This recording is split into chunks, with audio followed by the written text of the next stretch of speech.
अपनी औलाद को अपने करीब रखो। औरत के पास सबसे बड़ा हथियार ना उसके आंसू होते हैं। जब मैंने उसे कबूल नहीं किया तो मेरे बेटे कैसे कबूल कर सकते हैं? बेटी को एक्सेप्ट नहीं करना। बेटी के आंसुओं का उजाला कैसे कर सकते हो तुम? जिसकी जिंदगी में उसकी सबसे कीमती चीज खो गई। तुम मेरी बेटी हो, बेटी रहो। जहारा को ये जानकर शदीद सदमा पहुंचेगा कि इसके बच्चों को पहले ही मालूम था कि मीर नुमान की एक बेटी भी है, लेकिन उन्होंने अपनी माँ से इतना बड़ा सच छुपाए रखा। सिर्फ यही नहीं बल्कि इसके बच्चे अपनी बहन को कबूल भी कर चुके हैं और इसकी मंगनी की तकरीब में भी शरीक हो चुके हैं। ये सब सोचकर जहारा को महसूस होगा कि इसके अपने बच्चों ने ही इसे धोखे में रखा।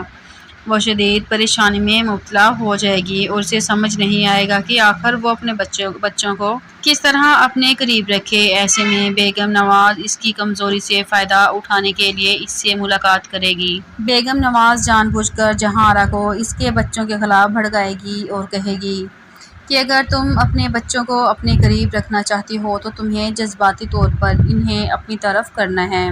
वो ऐसे ये भी समझाएगी कि औरत के पास सबसे बड़ा हथियार इसके आंसू होते हैं। बेगम नवाज जहारा से कहेगी अपने बच्चों के सामने अपने आंसू बहाओ, इन्हें एहसास दिलाओ कि उन्होंने तुम्हें कितना बड़ा दुख पहुंचाया है, तुम्हें धोखा दिया है, ताकि वो दोबारा सिर्फ तुम्हारी तरफ हो जाएं। लेकिन इसकी सबसे बड़ी साजिश ये होगी कि वो जहारा को मीर नुमान की बेटी को कभी कबूल ना करने पर उकसाए।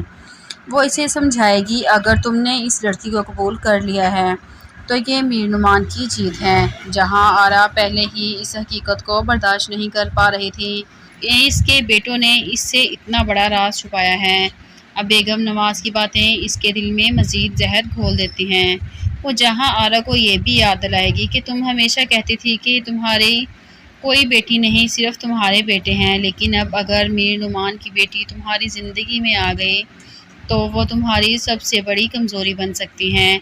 बेगम नवाज की बातों में आकर जहारा आखिरकार एक ऐसा फ़ैसला करती है जो आने वाले वक्त में इसके अपने बच्चों को भी इससे दूर कर सकता है। अब देखना है कि क्या जहारा वाकई अपनी होने वाली बेटी को दिल से कबूल करती है या नहीं।